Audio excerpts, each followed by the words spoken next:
Dans ce court et avant-dernier épisode, les répliques parentales, nous écouterons les parents nous dire comment chacun réagit au conflit. Bienvenue dans Parents d'adolescents, paroles et fragments, un podcast de Sophie Contexis.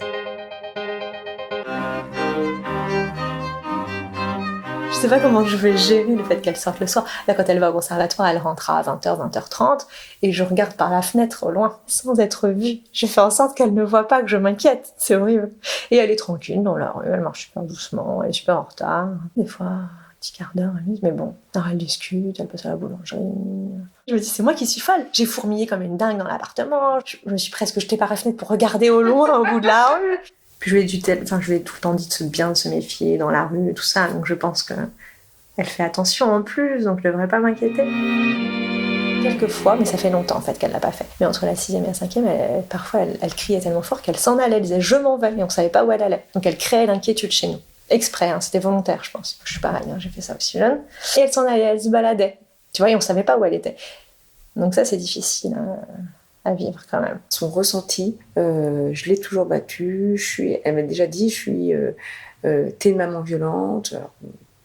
Alors oui, je l'ai giflé plus que 2-3 fois. Ça, c'est certain. Je leur ai dit très très souvent que leur insolence fait que je suis dans un état qui ne me correspond pas et que je ne comprends pas.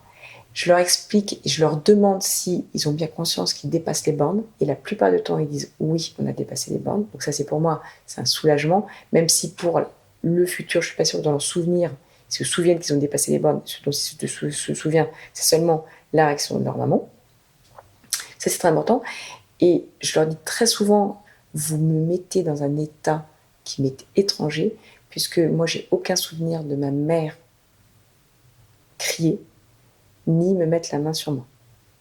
Aucun souvenir. De mes 2 parents, il n'y a jamais rien eu. Je me vois faire des choses que mes parents n'ont jamais fait, et pour moi, c'est compliqué à gérer. Moi, j'ai vécu une situation où je me suis sentie toujours, ma famille, c'est ma réalité. Elle est faussée, je pense. Le vilain petit canard qui ne réussit pas, qui n'est pas bon, je suis stupide, voilà. C'est ça, très ancré chez moi encore. Et c'est pour ça que ça me touchait énormément quand mes enfants me disent oh, tu ne comprends jamais rien, toi, de toute façon. Et là, wow, pour moi, je leur dis, je peux être très cruelle. Et je peux déjà avoir dit, et je me suis excusée après à mes enfants, alors que je l'ai vécu, tu vois, une fois où elle était vraiment méchante, insolente, ne faisant pas ce que je lui demandais, me prétendant que je la battais, etc. Et lui dire, vraiment, toi, t'es vraiment stupide, des trucs vraiment... c'est pas ma fille, c'est pas possible. Enfin, des trucs qui me sont sortis en le disant, je me disais, mais qu'est-ce que je suis en train de faire? Mais c'était trop fort, elle m'avait dit trop de méchanceté. Bon, après, je me suis excusée, je lui ai dit, écoute, je me suis emportée, évidemment, je pense pas ce que je te dis, etc. Mais tout ça pour dire qu'il y a des choses qui me touchent particulièrement liées à l'enfance. Quand ils s'énervent, ils font ça, ils me touchent pas, tu vois. Bon, ça fait ce mouvement de main devant le visage. Les enfants m'ont critiqué sur ça, sur ce passage à l'acte, finalement. Et là, je suis hors de moi. Parce que c'est contradictoire. Parce que je me dis, merde, j'aurais jamais dû. Mais en même temps, ils m'ont mis dans un état où je ne pouvais que réagir. Et depuis plusieurs années, je réfléchis à réagir autrement. Évidemment, je ne vais pas continuer parce qu'ils sont grands déjà. Et à un moment donné, j'avais arrêté aussi avec Damien, en même temps qu'Anouk et Romain.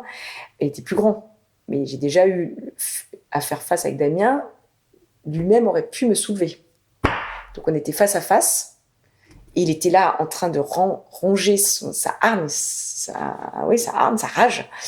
Et je lui dis, ça, jamais de ça entre nous. Donc hop, je suis partie avant qu'il s'énerve. Et c'est la même rage que moi, donc il faudrait qu'on en discute ensemble, parce que un peu essayer de pas aller au-delà de ça, quoi, tu vois. Bon, la dernière balle, je sais même plus, tu vois. Tellement c'est lointain. J'ai vu il y a quelques années, c'est pour ça que je ne touche plus les enfants. Tu vois, de dire de touche plus comme si je les battais, mais en fait, c'est pas l'impression que j'ai du tout. J'ai vu dans la rue une maman avec son fils qui criait et elle lui donnait une baffe. Et j'ai trouvé ça d'une violence incroyable. Et donc après, je me suis dit, ah bah oui, c'est ça. Donc moi, quelqu'un d'extérieur, donc après, quand il y a des fois où ça monte, je dis, écoute, je te touche pas, mais par contre, reste calme là parce que tu bouges dans tous les sens. On va calmer le jeu. Moi, regarde, je vais devant la porte. Toi, tu vas là. Je ne te toucherai pas, t'inquiète pas. Juste que tu t'arrêtes.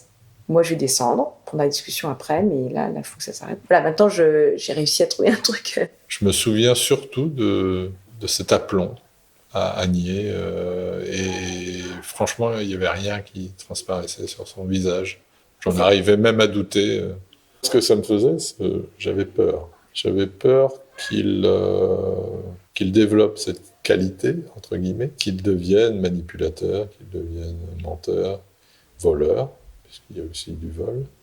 J'avais peur qu'il ne devienne pas une bonne personne. Il revient loin, je reviens loin aussi, j'aurais pu mal tourner aussi. Dans ma relation avec lui, déjà. J'aurais pu devenir peut-être violent, j'aurais peut-être voulu couper les ponts avec lui, ça aurait été plus simple. Et puis développer des mauvais sentiments. Je pense qu'il doit se souvenir d'un sermon que je lui ai fait, qui avait duré je ne sais plus combien d'heures. J'en avais fait un peu exprès, là. Là, j'avais la maîtrise du truc. Il voulait sortir et moi, j'ai pas fini. et il a dit à ses sœurs, il fait, j'aurais préféré qu'il me frappe. Je crois que ça a duré 2 heures. Faudrait lui demander. Parce que ça a failli s'arrêter jusqu'au moment où j'ai su que sa copine l'attendait. Et là, j'ai dit, bon, je vais le faire durer encore plus longtemps. Bon, aujourd'hui, c'est plus ce que je ferais. J'ai beaucoup appris. Le sermon, là, c'était une erreur. C'était une erreur. Quand j'ai appris qu'il fumait, j'aurais dû essayer de l'écouter. J'ai pas été dans l'écoute. Clairement, j'ai pas été dans l'écoute avec Thibaut. C'est avec lui que j'ai le plus discuté, justement, de l'adolescence. J'ai eu l'occasion de lui envoyer des messages pour m'excuser. Aussi, de ne pas avoir toujours été à la hauteur.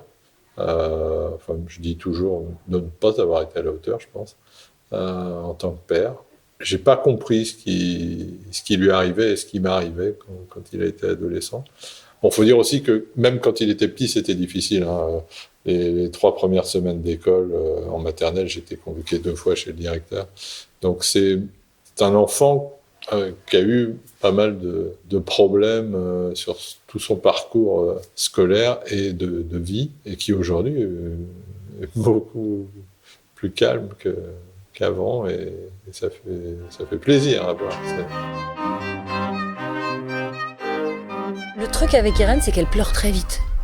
Donc aussi, et alors moi, et là je sais pas si c'est très bon parent, mais alors moi il y a rien qui m'énerve le plus. Donc je lui dis c'est trop facile quoi. Maintenant tu te mets à pleurnicher, ça y est, tu vas pas me faire passer pour la bourreau et toi la petite victime. J'ai l'impression qu'elle me vole ma colère. C'est-à-dire, elle se met à pleurer tout de suite, et là moi je n'accepte pas. Je lui dis non, je suis désolée là. Hein. Là vraiment c'est trop facile maintenant. Tu vois, là maintenant tu vas te la prendre l'engueulade, parce que c'est pas la peine de pleurnicher comme ça. Et je sais pas si c'est la bonne manière. Il y a quand même quelque chose dont je me rends compte, c'est que je veux toujours avoir le dernier mot quand même dans une engueulade. Parce que Anouk a tendance, on se dispute. Tu vois, je dis on se dispute, c'est pas je la dispute. Dispute depuis qu'elle a 11 ans, tu vois. Donc ça va pas. Elle ne conçoit plus que je la perçoive comme une enfant. Et quand on se dispute, après elle me répond, et toujours elle me répond. Le centre de les disputes, ça va être parce qu'elle n'a pas voulu faire ce que je voulais, ou elle est arrivée en retard, ou elle m'a dit qu'elle faisait un truc, elle n'a pas fait ça du tout. Elle devait voir une amie jusqu'à 13h, et à 15h, comme elle n'a pas de téléphone, elle était toujours pas à la maison, et j'ai été injoignable, et elle arrive la bouche en cœur, voilà, donc là, dispute. Et après, la dispute va se baser sur le fait qu'elle hausse le ton, elle lève les yeux au ciel, elle lève les épaules. Et donc là, je lui dis, mais non. Et jusqu'au dernier moment, elle va avoir un comportement où elle aura le dernier mot. Donc dans les disputes comme ça, donc, ma ressource, c'est aucune ressource. C'est-à-dire que moi, je dois avoir le dernier mot, déjà. Après, je crie dans tous les sens. Et après, soit je m'en vais, mais c'est rare, soit je boude. Alors, je tiens un dernier mot en disant, maintenant tu te tais. Et donc elle reparle. Maintenant tu te tais. Si tu parles encore une fois. Et j'ai encore la menace de la gifle. Et remarque, tu vois, maintenant tu me fais parler. Et là, elle se tait. Non, mais en fait, j'ai la menace de la gifle, mais je le ferai pas. Je le ferai plus. C'est sûr. Il n'y a pas de doute là-dessus. Non, la menace, c'est que je l'impressionne physiquement quand même. Je l'impressionne physiquement, je m'approche d'elle et je la plaque contre le mur. Donc maintenant, je lui dis, maintenant, tu te tais. Je leur demande de s'excuser. Et je leur dis, maintenant tu t'excuses. Et ça vient pas avec Anouk, forcément. Ça met du temps. Et je lui dis, j'attendrai. J'attends. Si elle dit, je m'excuse comme ça, je lui dis, c'est pas suffisant. Je m'excuse, maman. Et tu me regardes, parce qu'elle me fait, je m'excuse, maman. Tu recommences. 3 dans les yeux. Bon, ça vaut rien, hein, mon truc. Hein. Et c'est comme ça que j'ai le dernier mot pour moi. En fait, j'ai pas de solution pour l'instant. Ce qui est compliqué, enfin, je sais pas, parce que communication non violence, c'est très bien, mais je sais pas comment dire, avec des gens que tu connais pas, là, c'est tes enfants, donc de toute façon, il y a des trucs hyper viscéraux, quoi. Et notamment pour eux, et puis voilà, parce que c'est compliqué aussi de mettre de la distance avec quelqu'un qui est là, quoi. C'est pas ton patron, ou c'est pas ton collègue. De toute façon, même si tu fais de la communication non violente, c'est sûr qu'il y aura des courants souterrains qui seront puissants et viscéraux et violents. Parce que elle est déjà là, la violence, en fait. Avant que je sais pas comment dire, c'est pas l'interaction qui la crée. C'est votre relation. C'est trop fort pour être neutre. Bien sûr que la communication non violente, ça résout rien. Parce que la communication non violente, ça sert à ne pas créer un conflit ou défaire un truc qui est en train de se mettre en place dans une interaction. Mais là, on parle d'une interaction, hein, on parle d'une relation qui existe depuis toujours. Bah oui, c'est compliqué. Une fois, on la chope en train de regarder à 1h du matin Netflix ou je sais pas quoi. Et là, je commence à dire, mais en fait, tu regardes la télé, en fait, tu regardes beaucoup, quoi. Et je dis à Mathieu, écoute, regarde l'historique, je veux savoir combien. Et là, non, regarde pas. Et là, je commence à me dire, merde, c'est vraiment très grave. En fait, tu vois ce que je veux dire?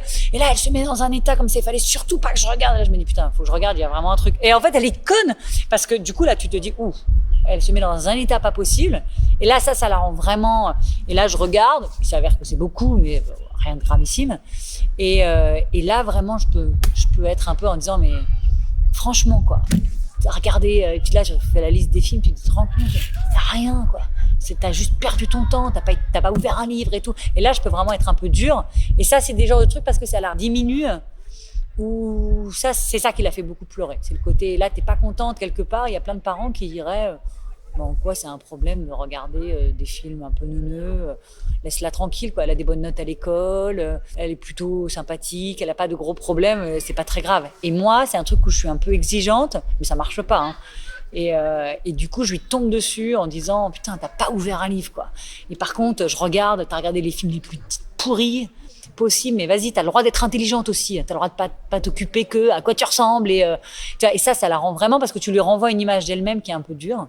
Et moi, je peux être un peu dure dans les paroles comme ça. Ce qui est très dur, parfois, je suis plus dure avec elle que je le suis avec moi. Moi, je lisais pas beaucoup à son âge. J'ai l'impression d'être plus exigeante, et notamment avec Irène, parce que c'est une fille, donc il y a un côté, c'est toi, hein, c'est un peu toi-même, etc. Enfin, je sais pas, tu vois. Et du coup, en plus, comme elle est maligne, et du coup, tu projettes presque plus. Moi, mes parents, ils m'ont jamais forcé à lire un livre. J'étais une ado très insouciante. Parfois, j'ai l'impression peut-être de lui mettre trop de pression. Et que ça sert à rien, surtout. Ça ne marche pas, donc... sincèrement, j'ai un peu une attitude, globalement dans la vie, mais un peu fataliste. Donc, s'il y a un problème que j'estime que j'arrive pas à régler, voilà, je laisse tranquille. Et quand ça m'arrive, même à la limite d'élever la voix, ou quand tu dis, oh, putain, vous faites chier, c'est le bordel dans la cuisine, franchement, vous abusez. Aurène, il prend la mouche hyper vite, quoi. Comme s'il y avait une espèce d'abus de pouvoir du simple fait en fait, la critique. C'est compliqué pour lui, quoi. Même quand c'est sur un mode tempéré, que c'est pas vraiment une engueulade. Il va le traduire comme, ah, mais vous nous criez dessus. Je dis, mais j'ai à peine haussé la voix. En fait, effectivement, je t'ai critiqué. Excuse-moi d'avoir osé, mais c'est vraiment comme s'il y avait presque une hypersensibilité. Il boude. Nour, par contre, la voix, déjà, hein, elle répond, quoi. Elle essaie de se défendre. Mais Elias, il boude, il est comme ça. Elle dit des choses dures, comme je te déteste. Vous comprenez rien, enfin des choses comme ça, ou des choses injustes, comme quand on est les seuls. Elle boude, elle se referme, elle nous fait la tête, elle s'isole. Parfois elle revient après, quand ça s'est apaisé, qu'elle voit aussi qu'elle allait trop loin. Il boude et on se sent tellement mal dans ces moments-là qu'on a qu'une envie, c'est d'en sortir rapidement. Donc on fait tout pour sortir de ça. Donc j'espère qu'en une demi-heure, voilà, le dialogue est rétabli. Non mais bouder, enfin je sais pas, moi, pour le coup, je me demande s'il y a pas des tolérances, tu vois, des parents même avec des enfants petits, tu vois, où ça installe des trucs. Je sais pas, c'est trop chiant de bouder, quoi. Enfin, je trouve qu'aussi, des fois on ouvre la porte à, tu peux sortir en fait de la bouderie. Je vais pas te répudier. Avant, je criais, puis on se disputait, on se parlait pas, puis il fallait qu'elle fasse des mots d'excuses. Sinon, comme je suis très très très orgueilleuse, je boude pendant une semaine, je parle pas. En étant malheureuse et du coup en embêtant mon mari, en embêtant son petit frère, tout le monde, du coup. Parce que je leur en veux aussi de pas arranger les choses. Comme nous, on essaie toujours d'arranger tout. Dès qu'il y en a un qui se dispute, et eux, non, ils laissent couler. Sinon, on se dispute toutes les deux. Donc, je trouve que c'est pas très sympa. Donc, j'essaie de plus trop intervenir. Quand elle me dit ouais, c'est ça, je m'en vais. Je parle pas. Et souvent, elle vient s'excuser naturellement. Elle me dit je sais que je t'ai mal parlé. En fait, elle s'excuse parce qu'elle aime pas être désagréable. Comment je redescends? Je hurle. Donc, c'est pas génial. Je leur parle pas. Je boude. Et je leur dis, je vous parle pas alors qu'on est dans la même pièce. C'est très violent pour eux, c'est très violent pour moi. Mais pour moi, en réalité, c'est un échec. C'est un puissant fond. Je me dis, mince, j'y arrive plus. J'arrive pas à me faire comprendre. Et des fois, je peux être en colère, lui crier dessus, lui dire, bon, tu me fais chier, des trucs, bon, ce genre de phrases, quoi. Et puis le regretter 5 minutes après. Donc, voilà comment je le ressens.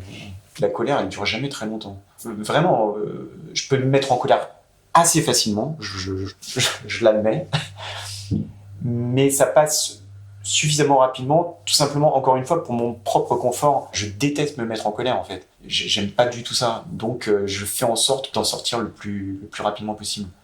J'essaie d'argumenter, moi. J'essaie de les convaincre. J'essaie d'être logique dans ce que je leur dis. Et je reviens toujours que même quand je les gronde, quand je les pousse à faire plus, c'est toujours pour leur bien. Je comprends aussi que ça leur plaît pas, parce que moi aussi, j'ai des souvenirs de mon adolescence et de mes parents. C'était pareil. Moi, mon rôle de parent, c'est pas d'être keuf, quoi. De faire la police, ça me gonfle. Je n'en peux plus. Alors, je l'explique à Émile. Je dis, Émile, c'est quand même plus sympa qu'on discute, on se met d'accord, on négocie, on argumente, on contre-argumente, etc., plutôt que d'arriver dans une situation où il faut jouer la police. Il faudrait que nos enfants comprennent qu'on déteste ce rôle, que ce rôle de flic, on ne l'aime pas, que eux n'apprécient pas qu'on endosse ce rôle, mais que nous-mêmes, si on peut l'éviter, on fait le maximum de l'éviter. Je pense sur moi, mais je fais pas je pars pas. Si, je pense que si ça m'est arrivé aussi d'aller dans ma chambre tranquillement, de me poser et voilà. Mais généralement, c'est lui qui finit par aller dans sa chambre et claquer la porte. Oui, ça m'est arrivé de péter les plombs. Oui. Je me calme et puis le temps passe. Quand je pète les plombs, moi je pense que c'est plus de ma faute que de la sienne. C'est à moi de gérer. Faut apprendre socialement à pas péter les plombs. C'est un truc important. J'essaye, moi, en société ou avec mes proches, de plus le faire. Disons que je suis quelqu'un qui me suis laissé aller à ce genre de choses. Donc, avec mon fils, ça a pu revenir parce que s'il y a des moments où il m'énerve et puis c'est comme ça que ça sort. Là, je pense que c'est de ma responsabilité de me calmer. J'étais agacée parfois, mais je prenais sur moi, en fait. Je crois que la conviction de se dire que c'est une pause, c'était facile parce que c'est ma fille unique, en fait. C'est un cas de figure qui est particulier, avec une proximité avec ma fille qui est quand même importante. C'est-à-dire qu'elle parle pas beaucoup, mais c'est à moi qu'elle parle. S'il y avait une tension, on en riait et on passait à côté. Je suis trop en conflit avec ma mère pour être en conflit avec mes enfants. Donc je m'écrase avec mes enfants pour ne jamais être en conflit avec eux. Mais je m'écrase. Mais je préfère m'écraser que de ne pas leur parler. Ce qui compte, c'est de garder mes enfants. Je vois tellement d'amis autour de moi qui n'ont plus de contact avec leurs enfants depuis 10 ans que ça me coûterait plus que de m'écraser. Moi, le plus important, c'est vraiment, et ça l'est toujours, c'est de ne pas perdre le lien avec ma fille. Tu vois, c'est le plus fondamental. Je lui ai toujours dit, si jamais ça va pas du tout, si t'as envie de se suicider, des conneries comme ça, t'appelles ta mère, en fait. Je peux tout entendre. Je sais pas comment je réagirais, mais je suis à tes côtés, quoi qu'il advienne. Même si je crève demain, je serai encore là sur mon petit nuage à t'envoyer des ondes. Donc, tu ne me lâches jamais. Je prends sur moi, mais du coup, je prends sur moi et ça me mine pas mal. Faut lâcher, en fait.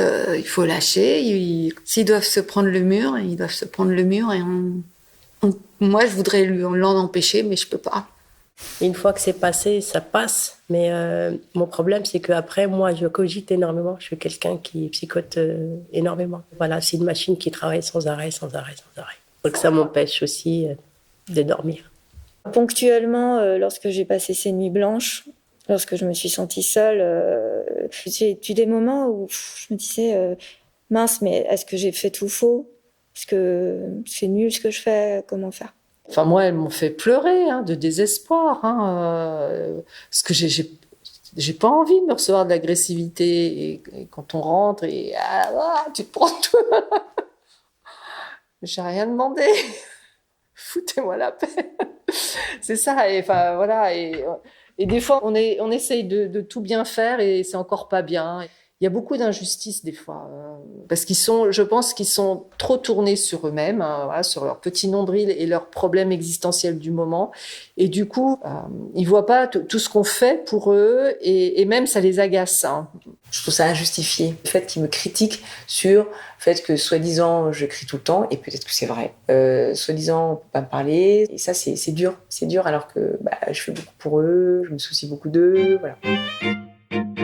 Et moi, j'alterne entre agacement face à des attitudes, des manières nettes, un manque de reconnaissance, de pas vraiment s'intéresser à l'autre, enfin me poser des questions sur ma journée, ou de reconnaissance par rapport à ce que je pense avoir fait, rester jusqu'à 2h du matin pour aider à finir, à réviser un contrôle important pris au dernier moment parce qu'il y a eu des soucis, accueillir à la dernière minute la copine truc-muche parce qu'elle était en larmes et qu'elle avait des problèmes et que d'accord elle vient dormir à la maison, faire une soirée parce que quand même c'est chouette, ça va lui faire du bien après cette année de confinement, etc. Donc organiser des vacances avec les copines, de mon point de vue, j'oscille beaucoup entre parfois des agacements et une grande compréhension pour cette période-là, parce que c'est quand même beaucoup de choses qui me touchent, qui m'émeuvent dans tout ce qui peut lui arriver, que ce soit amicalement, sur les garçons, l'école, il y a beaucoup de choses, ça me touche beaucoup en fait. Moi, l'ado que j'ai été est très présent encore en moi. C'était une période particulière, comme pour tout le monde. En plus, quand on est dedans, on n'a pas conscience de ce qu'on traverse. Mais moi, c'est une période que j'ai beaucoup aimée aussi. Quand même un âge qui me touche, que j'aime en fait. Elle balance des trucs qui, des fois, sont pas faux. et ça peut aussi me permettre de réfléchir sur moi-même, sur mes attitudes. Quelque part, peut-être qu'elles me font aussi progresser. Bon, c'est jamais agréable qu'on nous dise froidement et clairement tous nos défauts comme ça. Mais quelque part, ça fait aussi du bien. Et je pense que faut aussi les écouter. Bien sûr, dans le moment, c'est toujours un peu difficile, mais a posteriori, il y a pas que du négatif, je pense. Ce qui est bien, c'est qu'au bout du compte, on s'entend bien quand même. Voilà, c'est pas, même s'il y a des conflits, ils sont pas, ça n'a pas entamé toute l'estime et l'amour qu'on se porte mutuellement. Et c'est ça qui est important. Je m'attendais pas à ce que parfois on soit submergé par des émotions contraires. En fait, à un certain moment, d'être percuté dans tout ce qu'on est, de garder une place, mais différente, des émotions en effet très submergentes.